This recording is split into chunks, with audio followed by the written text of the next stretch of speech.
Hi friends, అందరికీ నమస్కారం.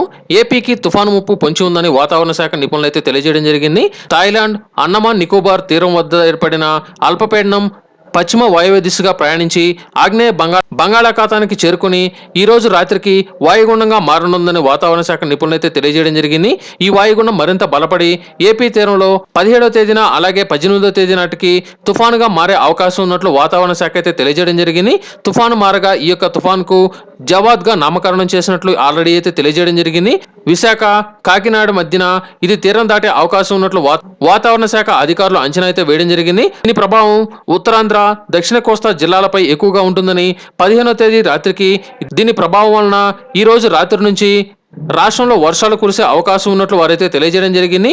ముఖ్యంగా విశాఖ, శ్రీకాకుళం, విజయనగరం, కృష్ణా, గుంటూరు, ప్రకాశం, నెల్లూరు జిల్లాల్లోని పలు ప్రాంతాల్లో 16వ తేదీన వర్షాలు కురిసే అవకాశం ఉందని వారైతే తెలియజేయగా, అలాగే 17వ తేదీన తీరం దాటే వరకు ఈ జిల్లాల్లో భారీ నుంచి అతి భారీ వర్షాలు కురిసే అవకాశం ఉందని వారైతే తెలియజేయడం జరిగింది. గంటకు 45 నుంచి 65 కిలోమీటర్ల వేగంతో ఈదురుగాలులు వీస్తాయని, సముద్రం అల్లకొల్లాలంగా ఉంటుందని, ఎవరూ వేటకు వెళ్లొద్దని, వేటకు వెళ్లిన వారు తప్పనిసరిగా ఈ రోజు రాత్రి లోపల వెనక్కి తిరిగి రావాలని వాతావరణ శాఖ అధికారులు అయితే హెచ్చరించడం జరిగింది. అండమాన్ సముద్రంలో ఏర్పడిన అల్పపీడనం ఇది పశ్చిమ వాయువు దిశగా కదులుతూ ఈ రోజు రాత్రికి ఆగ్నేయ బంగాళాఖాతంలో వాయుగుండంగా బలపడే అవకాశం ఉన్నట్లు వాతావరణ శాఖ నిపుణులైతే తెలియజేయడం జరిగింది. రానున్న 2 రోజుల పాటు వర్షాలు కురిసే అవకాశం ఉన్నట్లు వాతావరణ కేంద్రం అధికారులు అయితే వెల్లడించడం జరిగింది.